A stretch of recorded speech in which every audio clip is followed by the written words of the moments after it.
नमस्कार, जय जोहार संगवारी हो। छत्तीसगढ़ में चुनावी बिगुल बज चुकी है। छत्तीसगढ़ के साथ ही मध्य प्रदेश, राजस्थान और तमिलनाडु में भी आगामी कुछ ही महीनों बाद चुनाव होने वाली है और इसको लेकर के जो भी राजनीतिक पार्टियां हैं वह मानो इस प्रकार से कमर कस चुकी है, जैसे कि अगर शादी होता है तो शादी में बुआ फूफा लोग कमर कस के आते हैं। थोड़ा सा भी अगर सावधानी हटी या फिर नज़र हटी तो दुर्घटना घटी और इस चूक के लिए बहुत बड़े परिणाम उन लोगों को भोगना पड़ सकता है, क्योंकि कहीं ना कहीं लोकसभा चुनाव 2024 में है और उससे पहले अगर इन राज्यों में चुनाव होता है तो कहीं ना कहीं जो पार्टी अगर सत्ता में आएगी, कहीं ना कहीं केंद्र के जो चुनाव है उस पर भी बहुत बड़ा परिणाम देखने को मिलेगा। बहुत बड़ा जो है प्रभाव केंद्र के चुनाव पर भी यह जो छत्तीसगढ़ की राजनीति है, मध्य प्रदेश की राजनीति है, राजस्थान और तमिलनाडु की राजनीति है, वह कहीं ना कहीं बहुत बड़ी प्रभाव डालने वाली है। इसको लेकर के छत्तीसगढ़ में इन दिनों सभी पार्टी के जो बड़े दिग्गज राजनेता है, कार्यकर्ता है, दौरा कर रहे हैं, जिससे कि जो आम लोग हैं, आम जन है, उसको अपने साथ कनेक्ट कर सके। भारत के प्रधानमंत्री माननीय नरेंद्र मोदी जी भी कुछ दिन पहले रायपुर के साइंस कॉलेज मैदान में शिरकत करते हुए नजर आए थे। उसके बाद जो है अरविंद केजरीवाल जी भी छत्तीसगढ़ का दौरा किए हैं। उसके बाद अब एक नया राजनीतिक पार्टी जिसको आप कमजोर नहीं समझ सकते, क्योंकि जिस प्रकार से आम आदमी पार्टी को भी एक वक्त पर कमजोर समझा जा रहा था, लेकिन वर्तमान में जो है आम आदमी पार्टी किस प्रकार से पूरा भारत में अपना छाप छोड़ रही है, यह किसी से छुपा हुआ नहीं है। हम बात कर रहे हैं शक्ति चेतना पार्टी। शक्ति चेतना पार्टी के जो राष्ट्रीय अध्यक्ष है संध्या दीदी, उनका भी आगमन 18 जुलाई को धमतरी में हुआ था। धमतरी के मिशन ग्राउंड में जिस प्रकार से लोगों की भीड़ देखी गई, जिस प्रकार से भारी बारिश के बीच भी जन सैलाब देखा गया, उसके बाद से जो है अनेकों राजनीतिक जो पार्टियां छत्तीसगढ़ में पहले से ही कार्य कर रही है, उनको भी अब दिक्कतें आने लगी है। जो भी पहले से यहाँ पर अपना मजबूत कदम जमा करके रख चुके थे, उन नेताओं को भी अब डर लगने लगा है कि कहीं ना कहीं जो वोट है वह तो बढ़ते हुए नजर आ ही रहा है। इन सभी मुद्दों को लेकर के आप क्या कहना चाहेंगे, हमें कमेंट सेक्शन में अवश्य बताएं। चैनल पर अगर आप नए हैं, आप हमारा वीडियो देखते हैं, आप हमारे वीडियो को पसंद करते हैं, तो आप हमारे चैनल को सब्सक्राइब करके रखिएगा, जिससे कि आगे जो भी खबरें आती है उसको लेकर के आप अपडेटेड रह सके। उससे पहले हम लोग बात करेंगे कि छत्तीसगढ़ के जो मुख्यमंत्री है भूपेश बघेल, उनके द्वारा जो सरकारी कर्मचारी है, जो संविदा कर्मचारी है, उनके साथ साथ जो आम लोग हैं, उनको भी स्वास्थ्य बेनिफिट किस प्रकार से बढ़ाया गया है, इन तमाम मुद्दों को लेकर के चर्चा आज हम करने वाले हैं। तो वीडियो में आप लास्ट तक जरूर जुड़े रहिएगा। तो चुनाव के पहले भूपेश बघेल जी छत्तीसगढ़ के जो कर्मचारी है उनको साधने के लिए नए नए तरीके, नए नए तरकीब अपना रहे हैं। यह क्या कुछ है, आगे वीडियो में आप जानिए। लगभग 5 लाख शासकीय सेवकों के महंगाई भत्ते में 4% की बढ़ोतरी की जाएगी।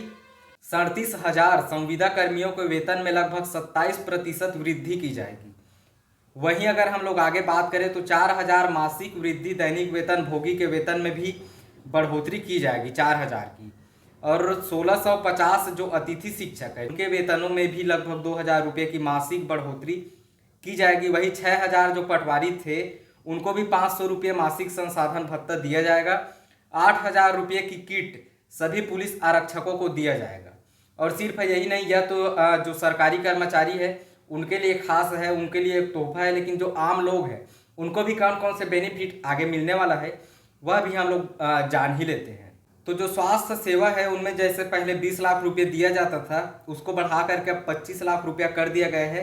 मुख्यमंत्री ने इसके साथ ही स्वास्थ्य सेवाओं के क्षेत्रों में भी महत्वपूर्ण घोषणा की है। मुख्यमंत्री विशेष स्वास्थ्य सहायता योजना अंतर्गत अधिकतम सहायता राशि की सीमा जो है बढ़ा दिया गया है, जिसके चलते जो छत्तीसगढ़ के गरीब लोग हैं जिनको बड़े इलाज या फिर बड़े ऑपरेशन करवाने में, भगवान ना करे कि आपको यह ज़रूरत पड़े, लेकिन अगर कभी आप हॉस्पिटलाइज होते हैं या फिर आपके परिवार के कोई लोग हॉस्पिटलाइज होते हैं तो आपको मुख्यमंत्री सहायता योजना के तहत, स्वास्थ्य सहायता योजना के तहत लगभग 25 लाख रुपया तक की सहायता आपको मिल सकती है। वही छत्तीसगढ़ में जो आवास योजना है, इसको लेकर के बहुत सारे जो राजनीतिक पार्टी है समय समय पर आंदोलन करते रहे, समय समय पर हड़ताल करते रहे, टीका टिप्पणी करते रहे।